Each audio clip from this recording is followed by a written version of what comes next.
بسم اللہ الرحمن الرحیم. معزز ناظرین، السلام علیکم ورحمۃ اللہ وبرکاتہ. پتہ نہیں کیوں یہ پڑھ کر آنسو آ گئے کہ واقعی نفرتوں کے بیج بونے والے کیا جانے کہ جب بے لوثی اور سادہ دلی سے سابقہ پڑے گا تو بے اختیار نفرت بھرے دل کی بھی کایا پلٹ جائے گی. مشاہدے اور تقابل سے بچانے ہی کے لیے تو نفرتوں کے بیج بوئے گئے. یہ داستان ہے شرف الدین نامی ایک شخص کی. معزز دوستو، آج میں آپ کو ایک ایسی داستان سنانے والا ہوں جو حقیقت پر مبنی ہے اور ابھی اس کو کچھ زمانہ بھی نہیں گزرا. لاک ڈاؤن کا زمانہ ابھی گزرا ہے اور ابھی بھی لاک ڈاؤن شروع ہے، چل رہا ہے. لاک ڈاؤن کے زمانے میں ایسا واقعہ جس کو سن کر آپ کے آنکھوں میں واقعہ آنسو آ جائے. البتہ اس باپ پر کیا گزری ہوگی جو ان حالات میں کہیں سے لوٹ کر اپنے گھر جا رہا تھا، لیکن راستے میں ہی لاک ڈاؤن کے سبب گھر تک نہیں پہنچ سکتا تھا. کئی دنوں سے وبائی بیماری کی خبروں سے ہر کوئی پریشان، وہ یہ سوچ کر کہ رات کا وقت ہے اور اس شہر میں اپنے بیٹے کے پاس جا کر ٹھہرنا ہی بہتر ہے. پتہ نہیں گاڑیاں کب شروع ہو. بیٹے کے گھر پہنچتا ہے، دروازے پر دستک ہوتی ہے، بیٹے کی آواز آتی ہے. کون؟ باپ کہتا ہے میں ہوں تمہارا پتا. دروازہ کھولو بیٹا. اس کی پتنی جو خود اپنے پتی سے الگ دوسرے کمرے میں ہے، وہ سمجھ گئی کہ اتنی رات بابا آئے ہیں تو یقیناً قیام بھی کریں گے. پتی سے کہتی ہے بابا کو کہاں رکھیں گے، مسئلہ ہے وائرس ان کو لگے یا ہمیں بڑا نقصان ہے. بیٹا دروازے کے پاس آتا ہے اور اندر سے ہی کہتا ہے پتا جی حالات تو بڑے خراب ہیں.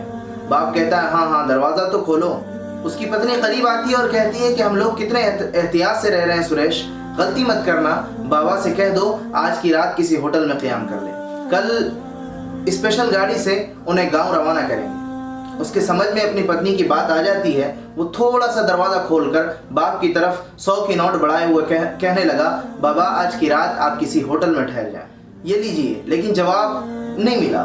دونوں نے ایک دوسرے کو دیکھا اور دروازہ پوری طرح کھولا تو کیا دیکھتے ہیں کہ بابا جس نے دونوں کی باتیں سن لی تھی، شہر کی سنسان سڑک پر تیز قدموں سے کسی ہوٹل کی تلاش میں لاک ڈاؤن کے دوران چلے جا رہے تھے.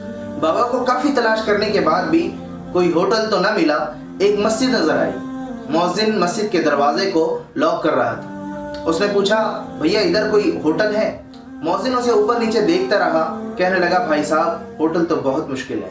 کیوں آپ کا یہاں کوئی رشتہ دار نہیں ہے؟ وہ کہنے لگا گاڑیاں بند ہو گئی، گاؤں جانا تھا، رشتہ دار تو تھے لیکن اب کوئی نہیں. مؤذن کہنے لگا مسجد میں تو شاید آپ اکیلے نہیں سو سکیں گے. وہ کہنے لگا نہیں بھائی میں تو آج تک کبھی مسجد میں نہیں گیا. مؤذن سمجھ گیا. کہنے لگا ایسا کیجئے آپ میرے ساتھ چلیے، میں گھر میں کچھ انتظام کر لیتا ہوں. اس نے کہا بھائی آپ کا بہت بہت دھنیہ واد. اور مؤذن نے اپنے چھوٹے سے گھر میں بیوی سے کہا ایک پریشان حال مسافر ہے. بیوی نے کہا ہاں کھانا تیار ہے، کچھ روٹیاں ڈال دو. اس نے کہا جو کچھ ہے دے دو. اور ادھر باورچی خانے میں اپنے لیے بستر لگا دو. بیوی کہنے لگی وہ آرام بھی یہیں کریں گے؟ اس نے کہا ہاں ادھر دوسرے کمرے میں ان کا بستر لگا دوں گا. اسے بھوک تو لگی تھی. اس نے کھانا کھایا اور گھر میں آرام کرنے لگا. مؤذن نے اسے ایک اچھی دھلی ہوئی چادر لا کر دیا، پینے کا پانی رکھ دیا اور اسے کہا بھائی اب آپ کو کسی چیز کی ضرورت ہو تو بتا دو. وہ کچھ کہہ تو نہ سکا، البتہ مؤذن نے اس کی طرف دیکھا تو اس کی آنکھوں سے آنسو جاری تھے. مؤذن گھبرایا اور کہا کہ آپ کو کسی دوائی کی ضرورت ہے کیا؟ رات میں دودھ وغیرہ لیتے ہیں؟ وہ کہنے لگا بھائی آپ نے مجھ پر تو بڑا احسان کیا ہے، مجھے کسی چیز کی ضرورت نہیں، البتہ مجھے یہاں کے اپنے رشتہ دار یاد آ گئے. اور صبح جب مؤذن فجر کی اذان دینے کے لیے اٹھا تو اس نے کہا کیا میں بھی تمہارے ساتھ مسجد میں چل سکتا ہوں؟ مؤذن نے کہا بھی نماز کے لیے تو 4-5 لوگوں کے قریب ہی آتے ہیں، ویسے آپ چل سکتے ہیں، کوئی بات نہیں چلیے. مؤذن اذان دیتا ہے. آج وہ مسجد کے ایک حجرے میں بیٹھ کر اذان اپنے میزبان کی زبان سے سن رہا تھا. کبھی اس نے اپنے گاؤں میں خاص طور پر صبح کی اذان پر اعتراض کر کے مائک بند کروا دیا تھا. اسے آج اذان کی آواز میں ایک عجیب طرح کا سکون محسوس ہوا. نماز پڑھتے ہوئے لوگوں کو اس نے دیکھا کہ تھوڑے فاصلے سے کھڑے ہیں اور جب نمازی چلے گئے تو مؤذن صاحب سے اس نے ایک بات پوچھی کہ آپ نے رات میں یہ تو محسوس کر لیا ہوگا نا کہ میں مسلم نہیں ہوں؟ مؤذن صاحب فوراً کہنے لگے میرے بھائی ہم لوگ ہر انسان کو اپنا بھائی سمجھتے ہیں. پھر وہ کہنے لگا لیکن آج اس مہاماری میں لوگ ایک دوسرے سے ملنے میں خوف کھا رہے ہیں. آپ نے ایک غیر مسلم کو اپنے گھر میں جگہ دی، آپ کو ڈر نہیں لگتا کہ گھر کے اندر وائرس نہ آ جائے؟ مؤذن صاحب کہنے لگے بھائی یہ جسمانی فاصلہ بنائے رکھنے کا مطلب یہ بالکل نہیں کہ ہم انسانوں سے نفرت کریں، اور پھر آپ جیسے بزرگ آدمی کو میں رات میں کہاں بھٹکنے دیتا. ہاں وبائی بیماری ہے تو اس کا احتیاط ضروری ہے. اب میں نے آپ کا بستر الگ لگا دیا, آپ کو بغیر استعمال کی ہوئی چادر دی. آج پھر میری بیوی ان چادروں کو گرم پانی میں سے نکالے گی. بھائی ہمیں فاصلے رکھنا ہے لیکن سماجی اور خاندانی رشتوں سے کٹنا نہیں ہے. اور پھر آپ سوچو, آپ جیسے بزرگ کی جگہ اگر میرے والد ہی آ جاتے تو کیا میں ان کے لیے انتظام نہ کرتا؟ وہ مؤذن کے ایک ایک لفظ کو پی گیا اور اسے دیکھتا رہ گیا. اچانک اس کی آنکھوں سے آنسوؤں کے قطرے ٹپک کر اس کے گانوں کی جھریوں پر نمودار ہوئے. مؤذن گھبرایا, کیوں کیا کچھ غلط کہہ دیا کہ میں نے؟ آپ کیوں رو رہے ہیں؟ اس وقت مؤذن کا لڑکا چائے کی کیتلی اور کپ لے کر حجرے میں داخل ہوا. مؤذن نے اس کی خدمت میں پانی پیش کیا اور کہا, چائے لیجئے. اب دل ہلکا نہ کریں, آخر کس بات نے آپ کو رلا دیا؟ آپ فکر نہ کریں, اگر 10 دن تک بھی گاڑیاں شروع نہ ہوں تو میں آپ کے لیے سب انتظام کر دوں گا. آپ کو جیسا کھانا لگے تیار کروا دوں گا. یہ سن کر اس کی ہچکیاں فضا میں گونجی. مؤذن کو پریشانی ہو رہی تھی, آخر کیا بات ہے, آپ کچھ بتائیں تو صحیح. وہ کہنے لگا, بیٹے مجھے میرے پتا کی یاد آ گئی, مجھ سے بڑا پاپ ہو گیا ہے بیٹے. مؤذن نے پوچھا, کیا ہوا؟ اس نے کہا, میں نے اپنے بوڑھے بیمار باپ.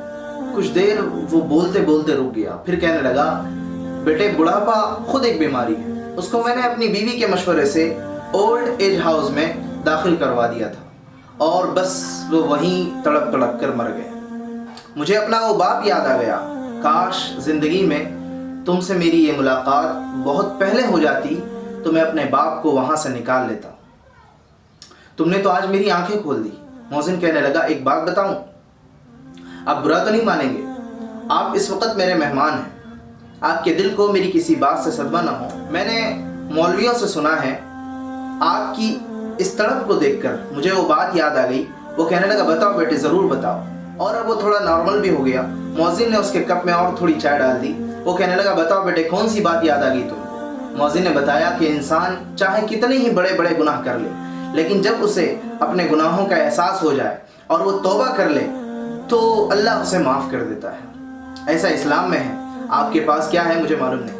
اس نے کہا, بیٹے میرے لیے یہ رات اور آپ کی ملاقات میرے جیون کا ایک نیا موڑ ہے. مجھے ایک حادثے نے دراصل تم سے ملا دیا.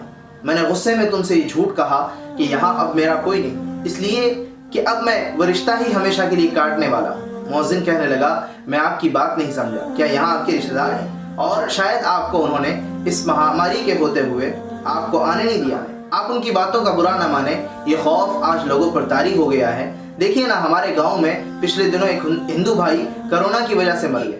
اب ان کی میت کو اٹھانے کے لیے ان کا بیٹا اور رشتہ دار کوئی تیار نہیں. ہمارے چند بچوں نے ان کا سب معاملہ کیا, پھر ان نوجوانوں کا ٹیسٹ بھی ہوا, ان کو کوئی بیماری نہیں. تب وہ کہنے لگے, بیٹے میرا رشتہ دار کوئی اور نہیں, میرا بیٹا ہی یہاں موجود ہے. مؤذن حیرت سے پوچھنے لگا, تو کیا آپ کو رات میں اس کا گھر نہیں ملا؟ تو اس نے کہا, گھر تو ملا, وہ بھی ملا, اس کی بیوی بھی تھی, لیکن میرے لیے دروازہ نہ کھلا. اور پھر بوڑھے کی آنکھوں سے آنسو جاری ہو گئے. مؤذن کہنے لگا, کوئی بات نہیں, وہ لوگ وائرس سے گھبرائے ہوئے ہیں, خیر چھوڑیے, آپ کوئی ٹینشن نہ لیں. ایک دروازہ بند ہوتا ہے تو اللہ اپنے بندے کے لیے دوسرا دروازہ کھول دیتا ہے.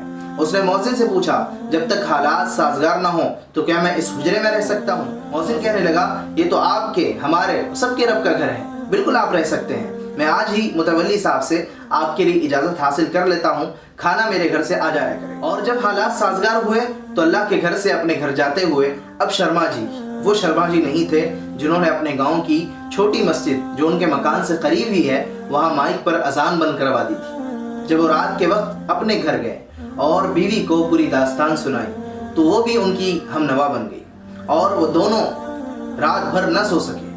بستی کے لوگ صبح سویرے فجر کی اذان مائک پر سن کر حیرت میں پڑ گئے. مسلمانوں کے علاوہ دوسرے دھرم کے لوگ بھی مسجد کے دروازے پر جمع تھے کہ مائک پر اذان کیسے ہوئی.